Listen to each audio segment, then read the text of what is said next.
What's up guys, how's it going? I hope you enjoyed the new set as much as I do. And what I made for you guys is a tier list, because it can be quite confusing, especially with a new set, if you stand in front of the carousel and you suddenly have to pick different items or you don't even know what's strong. So let's jump into that tier list.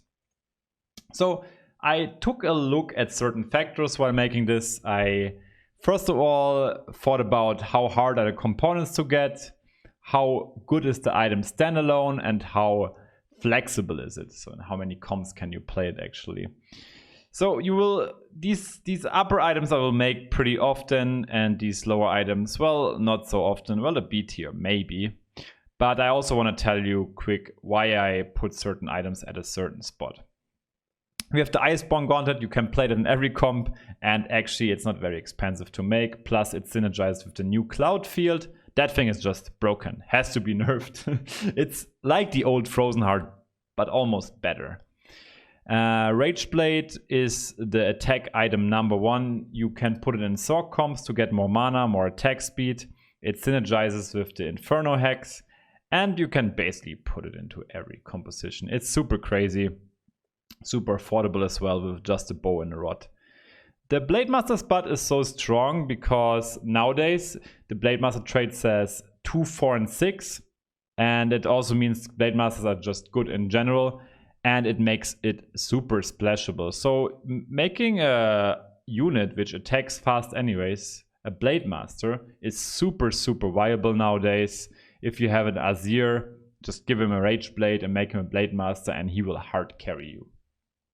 Force of Nature has always been strong. It's just a bit expensive to make with double Spatula, so I put it a bit lower on the tier. Hand of Justice is a solid damage item, pretty flexible also. It fits very well into shadow compositions, so I put it on top of the A tier list. I make that item quite often on a Kindred, for example. If you have shadow heroes, put it on them. They will do quite a lot of damage, guys. It's also not too expensive to make with just a gauntlet, or glove you can call it, and a tier. Infinity Edge is just a nice damage item. I put it into my assassin comps, and assassins being quite strong. There are some solid assassins in a new set. Only problem, it gets a bit countered by Phantom Dancer, but if you can make it early game, it can carry quite hard. It's a nice early game item especially. Deathblade I put there because of the summoners. If you make a Deathblade against summoner comps, which are quite common, this thing will hard carry you. If you put that on an Olaf, for example, and it stacks up, you deal so much more damage. It's just a bit expensive to make with double blade, BF sword that is. So I put it a bit lower. It could be even S tier if it would be cheaper to make. I think if you have double component items, well, I will generally rate them a bit lower because it's not so easy to get a double component if it's not like a double belt, which is easier to get. We have the Seeks. I think Seeks is super good, especially the board is wider now, so you don't get punished for the positioning that hard. And it's buffed to 20% attack speed, which is also very good. It synergizes with the Rageblade. Well, and the sword and the belt is actually pretty affordable. Why is Seraph so good? It's, first of all, super affordable. Double tier is not too hard to get. You can put it also on the heroes like Kha'Zix now or Brand. They have all lower mana cost. There are more heroes with lower mana. And that makes the item overall super flexible. You can put it on a lot of heroes and super strong because the ultimates of the heroes are usually quite valuable. Phantom Dancer is good because, first of all, there's no more wilds. RFC got also nerfed, so it's actually counter to assassins. And it's affordable with just a bow and a chain vest. Thieves' Clothes I have very high rated because it's so good in the early game. You make the Thieves' Clothes, you put it on the upgraded unit and it will carry you a little bit. Which makes you also save some life, and you can maybe save some item components for later. Why is Shojin so good? I think Shojin is sweet because there are quite some heroes who have a solid starting mana now, which makes them ult more often. You actually get a lot of mana out of this item. Zephyr I have there because, first of all, you can utilize the cloaks. I think cloak is a very underused item because the top components don't use it. Therefore, I put Sapphire and also Ionic Spark a bit higher, because you can finally use these cloaks you're picking up and they are not useless. I don't think these items are super strong standalone, but making bad items usable suddenly, I think, is super sweet, and it also makes me put some items higher, which are usually, let's say, not so strong. So Ionic Spark and Sapphire that are. Ionic Spark also being super good with set. Morello is usually a stronger item. Problem in this set is there are not a lot of Morello carry. The best Morello carry is Singed, but that's a 5-cost unit. I think the item is good, but there are not a lot of heroes where you can use it on. Swordbreaker is super good, especially with Blade Masters being so good, or you can also use it on an Olaf because you get the cleave stuff in. I like the item, and you can once again utilize your cloaks. I love it. The Mage Head can be sweet. You can do broken stuff with that actually. If you make a Mage set, for example, you get a lot of clones out of this, and well, mages can just do, let's say, the fancy stuff. I don't think it's bad. You can also utilize the tier. I think tier is not a super top tier item. It's super easy to get usually, so I put it into the A tier. The reason why I have Spatula, the Assassin Spatula there, is I think 6 Assassins are quite strong and it counters a lot of comps. I don't think the item itself is so good. I just think the 6 Assassin trait is super sweet. So let's go to the B tier items. These are usually the items I make if I either want to defend a win streak, or I just have some items left after Raptors, or they are very specific. Let's say, for example, Hush and Hurricane. If you have a Hurricane already, Hush gets better, or Swordbreaker. I think the reason why some items are there is also they're super limited. I will address that just now. So we have Hush. I think the item is solid. Not much to say about it. You can utilize your cloak and your tier, but the item itself is not super strong. Hurricane I put there because it's quite, let's say, it's nice that you can, for example, get a multiple effect on a red buff, a Hush, or a Swordbreaker.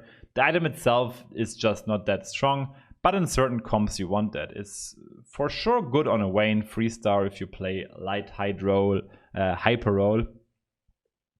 But the item itself just doesn't have the power. It's just a nice synergetic item.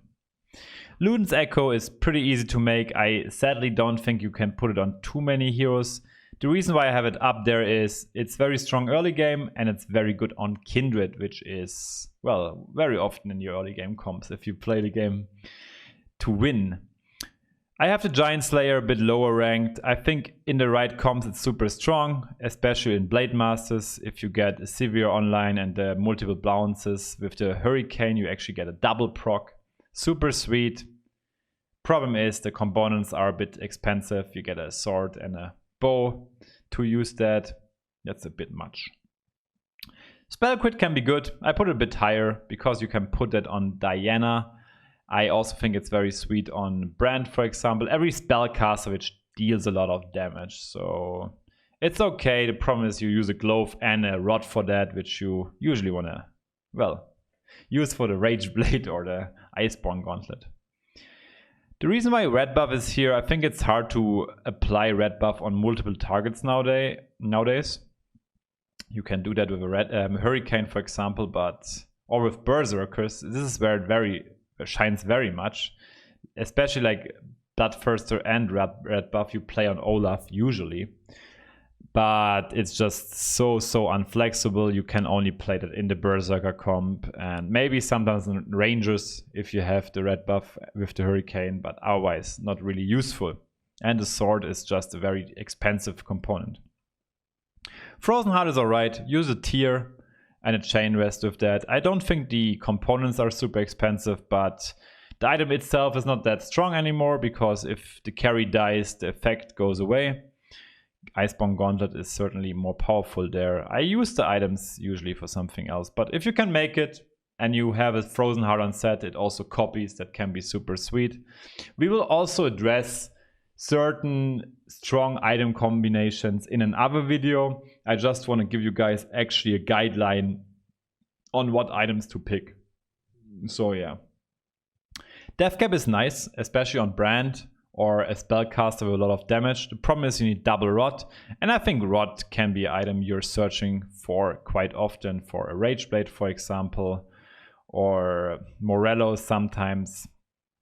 I like using Rot, it's actually more flexible than a Death Cap. Light Spatula is only there because, well, Hyper Roll Light is a thing, and if you put a Light Spot, for example, on a Master Yi, it can be super strong. Redemption and GA, I put them here. They're not very expensive to make, but they're also not very strong anymore. The unit where they shine on, especially in combination, is Set, but we will also address that later. I usually don't make these items if it's not specifically for Set. Crossbow is an interesting item at the moment because with summoners you can put it on a, let's say, Yorick, and if he dies you get it jumps around, like you get the extra effect from jumping on the summons. So I want to try this item actually quite more. Maybe I will be able to rate it a bit higher after that. Static Shift is quite decent early game. It's usually ranger items because rangers have a good attack speed. But honestly, it's not super strong and it falls off very, very fast. There are some items in the lower tier I want to address. You guys might ask yourselves, why did these items get so much weaker? I usually don't make these items, and I will also explain quickly when I make these items. Trapclaw got weaker because there's not so much CC anymore, therefore not that good anymore. Same with Quicksilver. Locket can be okay if you have a Seeks already because you already mess up your positioning a bit, but usually not worth it. Hextech Gunblade, if I make that item, it's only for Singed, it's just not strong, and you use up a sword and a rod. Berserker item I don't like that much. I don't think 6 Berserkers are great. Maybe that will change in the future. I don't think Infernals are good. Well, and that's why the Infernal Spatula is here. For Thornmail I sometimes make, especially when it comes to Wardens. The problem is the Wardens can get quite hard countered by Desert and suddenly your Thornmail is trash. Well, that to be said, if you have too many Chain Vests, which should not be the case because there are some top tier items which require that item, well, you can make a Thornmail on your Malphite, for example, because he gets a lot of armor, and if you run Wardens anyways, that also stacks up. The last items, well, items I want to address there are the Dragonclaw. Well, we have Mystics, so we don't need a Dragonclaw really. You rather have Mystics for your whole team. And the Cloak, well, I try to make other stuff with that. I don't rate RC anymore, especially because you don't have this dodge breaker, so I think I use my bows rather for Rageblades. Glacials, I don't see any top Glacial comps. And Hydra, I actually never make that item anymore. Just don't think it's great. Here, also the same. If you see me rating some Spatula items lower, well, I don't think these traits are good. Like Warden is not that great. If you have a Spatula, you can just make a Blade Master Spatula, for example, or maybe Mage or Assassin if you need that. But making a Warden, I mean, let's be honest, I'm trying to put out a top synergies there. Guys, as always, if you have any extra questions, just let me know, or you can come to my Discord, talk with me about it. I know I might not address all of the questions you have in these videos. I'm just trying to bring some light into the dark and make you understand the game better. I hope you enjoyed this video. Have a good time. I'm back tomorrow.